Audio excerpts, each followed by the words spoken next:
کسی پاکستانی کو شک اب نہیں ہونا چاہیے پوری دنیا میں، اپنی خوش نصیبی پہ ناز کرو کہ سیدی رسول اللہ کی واضح حدیث ہے کہ آپ نے سیدنا ابو ہریرہ سے فرمایا کہ اللہ نے اس فوج کو جہنم سے آزاد کر دیا ہے کہ جو غزوہ ہند میں شریک ہوگی۔ یہ لفظ غزوہ ہند حدیث شریف میں استعمال ہوا ہے۔ بہت سے لوگ آج سوال کرتے ہیں غزوہ تو اس جنگ کو کہتے ہیں جس میں سیدی رسول اللہ خود شامل ہوں، تو اس کو غزوہ کیوں کہا جا رہا ہے؟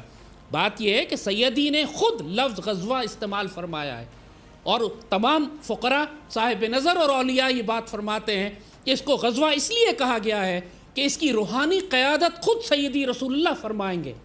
جس طرح پاکستان کو بنایا سیدی رسول اللہ کے روحانی فیض نے، سیدی رسول اللہ کی براہ راست نگرانی میں یہ پاکستان بنا ہے۔ گہری بات۔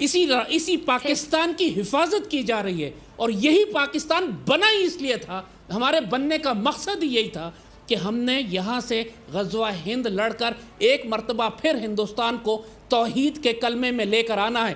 اقبال بابا نے اس کے اوپر فرمایا تھا، ایک مرتبہ پھر معمور ہوگا یہ چمن نغمہ توحید سے۔ اقبال بابا نے یہ بات خوشخبریاں اپنی زبان میں دی ہیں، میرے عرب کو آئی ٹھنڈی ہوا جہاں سے، میرا وطن وہی ہے۔ یہ ساری خوشخبریاں، یہ غزوہ ہند کی آخری مہم کا آغاز ہو چکا ہے۔